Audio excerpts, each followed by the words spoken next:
Good morning student, myself Pratibha Poswal, government college Begu. बच्चों, आज का जो टॉपिक है वो बीएससी फर्स्ट ईयर के बच्चों के लिए है। पेपर फर्स्ट का यूनिट सेकंड का टॉपिक। बच्चों, पिछले टर्म पर हमारी यूनिट फर्स्ट कंप्लीट हो चुकी थी। आज से हम हमारी यूनिट सेकंड स्टार्ट करेंगे पेपर फर्स्ट की ही।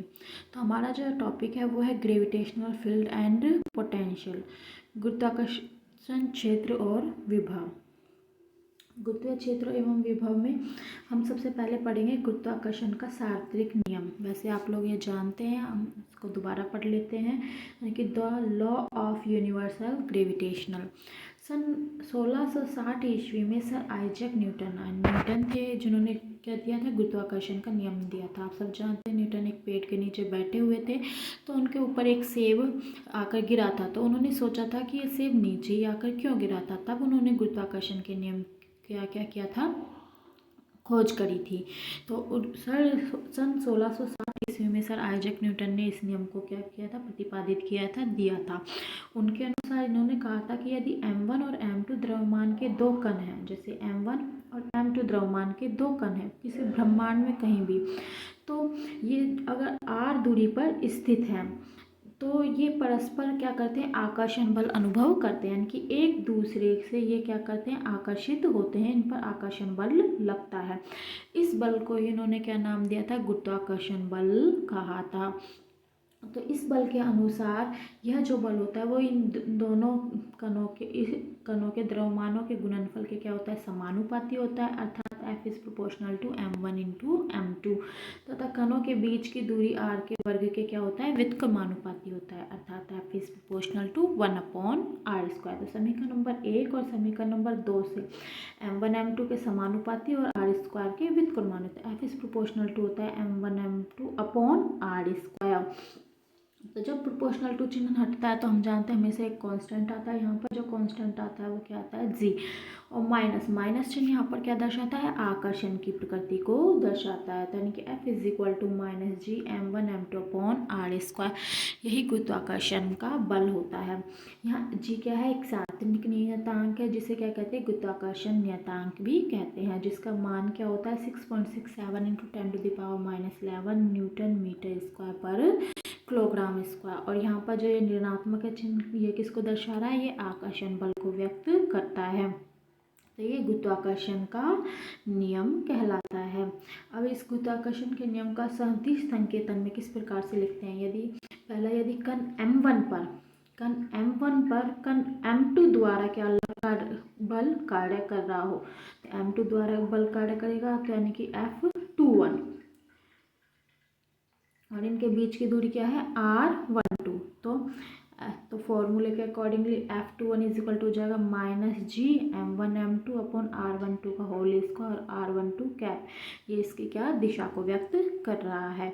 इसी प्रकार यदि कण m1 द्वारा कार्यरत बल m2 पर m1 से, तो m1 से क्या बल कार्य करेगा, F12।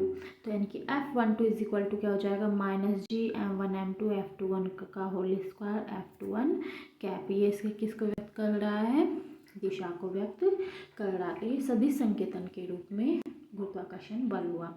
अब यदि कोई कण m पृथ्वी के केंद्र से r दूरी पर स्थित हो, यानी कि पृथ्वी है जिसका द्रव्यमान क्या है, कैपिटल M E मतलब अर्थ, इससे r दूरी पर पृथ्वी के केंद्र से r दूरी पर स्थित कोई कण है m, तो ये इस पृथ्वी से क्या करता है, एक आकर्षण बल अनुभव करता है, जिसे क्या बोलते हैं, गुरुत्वाकर्षण बल कहते हैं। तो पृथ्वी द्वारा इस कण पर जो कार्यरत आकर्षण बल होगा वो होगा Fg is equal to g, मतलब ग्रेविटेशनल के लिए Fg equal to -g me into m/r²। Cap, इस आकर्षण बल को क्या बोलते हैं, वस्तु का भार, यानी पृथ्वी द्वारा अगर किसी कण पर आकर्षण बल लगता है तो वो उस वस्तु का क्या होता है, भार कहलाता है। यानी कि वस्तु का जो भार होगा वो होगा W is equal to mg, यानी कि उसका मान है -g me m/r²। कैप, तो अगर हम इन दोनों की तुलना करें तो m से m कैंसिल, तो हमारे पास जो गुरुत्वाकर्षण g है उसका मान क्या आएगा, -g me r²। कैप, और अगर हम इसका परिमाण निकाले तो जी का मान आएगा GME/r², यानी कि जी है जो आर के व्युत्क्रमानुपाती है, आर के वर्ग के। तो जैसे जैसे दूरी बढ़ती जाती है, यानी कि जैसे जैसे पृथ्वी से दूर होते जाते हैं वैसे वैसे गुरुत्वाकर्षण का मान क्या होता जाता है, घटता जाता है। इसलिए जैसे जैसे पृथ्वी से दूर होते जाते हैं गुरुत्वाकर्षण का मान घटता जाता है, यानी कि भार भी, व्यक्ति का वेट भी क्या होता जाता है, कम होता जाता है जैसे जैसे। इसलिए अंतरिक्ष में क्या गुरुत्वाकर्षण बल बहुत कम होता है, इसलिए अंतरिक्ष में जो वस्तु का भार है वो क्या रहता है, बहुत कम रहता है। इसलिए अंतरिक्ष में वस्तुएं क्या है, तैरती हुई प्रतीत होती है, क्योंकि वहाँ गुरुत्वाकर्षण का मान घटता जाता है धीरे धीरे, और इसलिए वो उनका मान भार जो होता है वो बहुत कम होता है, इसलिए वो तैरती हुई प्रतीत होती हैं। अब पृथ्वी के क्षेत्र की तीव्रता, कि पृथ्वी के क्षेत्र की तीव्रता क्या होती है। तो बच्चों एकांक द्रव्यमान पर जो कार्यरत बल होता है उसी को क्या बोलते हैं, क्षेत्र की तीव्रता बोलते हैं। इसे किससे व्यक्त करते हैं, ई से व्यक्त करते हैं, कि Eg=Fg/m, यानी एकांक द्रव्यमान पर कार्यरत बल, यही क्या कहलाती है, क्षेत्र की तीव्रता कहलाती है। एफ जी का मान हम समीकरण 6 से पुट कर देंगे तो Eg हो जाएगा -GME/r², और ये क्या है, ये है गुरुत्वीय त्वरण। तो यानी कि हम कह सकते हैं कि गुरुत्वीय त्वरण ही पृथ्वी के क्षेत्र की तीव्रता को व्यक्त करता है। तो गुरुत्वीय त्वरण ही पृथ्वी के क्षेत्र की तीव्रता को व्यक्त करता है। इसलिए अगर ये पृथ्वी है, स्पष्ट दिखता है कि क्षेत्र की दिशा क्या होती है, पृथ्वी के हमेशा केंद्र की ओर होती है। क्षेत्र की दिशा कहाँ दर्शाती है, पृथ्वी के केंद्र की ओर। तो जैसे जैसे दूरी बढ़ती जाती है क्षेत्र की तीव्रता भी क्या होती जाती है, कम होती जाती है, यानी पृथ्वी यहाँ पर क्षेत्र की तीव्रता क्या होती है, सर्वाधिक होती है। अब गुरुत्वीय बल एवं विभव, गुरुत्वीय बल एवं विभव में पहले देखते हैं हम गुरुत्वीय क्षेत्र की तीव्रता, यानी ग्रेविटेशनल फील्ड इंटेंसिटी क्या होती है। मान लीजिए दो कण जिनके द्रव्यमान क्या है, कैपिटल एम और स्मॉल एम है, और एक दूसरे से आर दूरी पर स्थित है, तो इनके मध्य गुरुत्वाकर्षण बल क्या होगा, Fg=-GMM/r²। तो गुरुत्वीय क्षेत्र की तीव्रता का फॉर्मूला क्या है, Eg=Fg/m, तो हो जाएगा -GMR/r²। तो गुरुत्वीय क्षेत्र की तीव्रता जो होगी वो क्या हो जाएगी, Eg=-GM/r²। यानी कह सकते हैं कि किसी भी गुरुत्वीय क्षेत्र में किसी बिंदु पर रखे एकांक द्रव्यमान के कण पर लगने वाले बल को गुरुत्वाकर्षण बल उस बिंदु पर गुरुत्वीय क्षेत्र की तीव्रता कहलाता है। लगने वाले गुरुत्वाकर्षण बल को क्या कहते हैं, उस बिंदु पर गुरुत्वीय क्षेत्र की तीव्रता कहते हैं। गुरुत्वीय क्षेत्र की तीव्रता जो होती है ये एक क्या होती है, सदिश राशि होती है। सदिश राशि कौन सी होती है, जो दिशा और परिमाण दोनों को व्यक्त करती है, और इसका मात्रक क्या होता है, न्यूटन पर किलोग्राम, क्योंकि बल है, बल का मात्रक न्यूटन, द्रव्यमान का मात्रक किलोग्राम, तो इसका जो मात्रक होता है वो क्या होता है, न्यूटन पर किलोग्राम होता है। अब ग्रेविटेशनल पोटेंशियल, गुरुत्वीय विभव क्या होता है, तो एकांक द्रव्यमान को अनंत से गुरुत्वीय क्षेत्र के विरुद्ध किसी बिंदु तक लाने में किया गया जो कार्य होता है वही क्या कहलाता है, गुरुत्वीय विभव कहलाता है।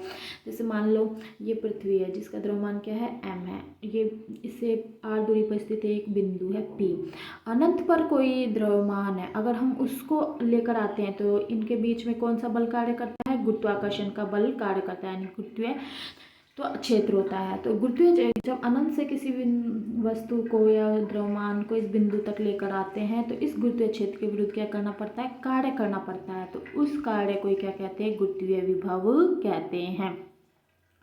यानी एकांक द्रव्यमान के कण को अनंत से किसी बिंदु तक लाने में किया गया कार्य, गुरुत्वीय क्षेत्र के विरुद्ध किया गया कार्य गुरुत्वीय विभव कहलाता है। इसे Vg से व्यक्त करते हैं।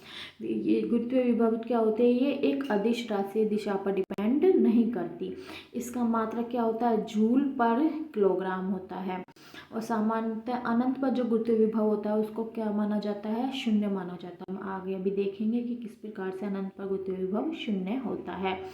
तो बिंदु P पर गुरुत्वीय विभव क्या होगा, इसी अनंत से r बिंदु तक लाने में किया गया कार्य, तो Eg.dr ये क्या हो गया, किया गया कार्य। तो ये जाएगा इजी डॉट डी आर इसलिए है क्योंकि जो कार्य होता है वो क्या होता है एफ डॉट डी आर। तो यहाँ पर जो एफ है वो क्या होगा इजी इंटू एम, लेकिन यहाँ पर क्या बात करें हम एकांक द्रव्यमान यानी कि m का मान क्या है 1 है, तो यानी कि f की जगह क्या आ जाएगा इजी, तो इसलिए ये है इजी इंटू डी आर। तो हम इजी का मान क्या minus G M upon R square R cap put कर देंगे, तो ये जाएगा minus G M upon R square R cap D R cap और डी आर ये मिलकर क्या बनाते हैं R cap dot D R equal to होता है माइनस जी आर। तो ये क्या हो जाएगा माइनस माइनस प्लस और ये क्या हो जाएगा डी आर हो जाएगा। इसकी दिशा को लेकिन हम विरुद्ध आ रही है इसलिए इसका मान क्या है माइनस, गुरुत्व क्षेत्र के विरुद्ध कार्य कर रहे हैं इसलिए इसका मान क्या है माइनस है। तो ये जाएगा R cap dot D R equal to minus G R, तो ये जाएगा डी आर, तो ये जी एम कॉन्स्टेंट है तो बाहर आ जाएगा, अनंत से आर तक लाने में किया गया कार्य है 1/r²। 1/r² का समाकलन क्या होता है माइनस 1/r और लिमिट होएगी इसकी इनफाइनाइट टू आर। तो ये जाएगा V G G M, limit put करेंगे पहले हायर पुट करेंगे तो माइनस 1/r प्लस फिर लोअर पुट करेंगे तो 1/इनफाइनाइट। 1/इनफाइनाइट का मान क्या होता है 0, तो इसका मान क्या हो जाएगा 0। तो हमारे पास जो मान आएगा गुरुत्वीय विभव का वो क्या होगा v is equal to minus G M upon R, यानी कि जैसे जैसे दूरी बढ़ती जाती है गुरुत्वीय विभव का मान भी क्या होता जाता है कम होता जाता है।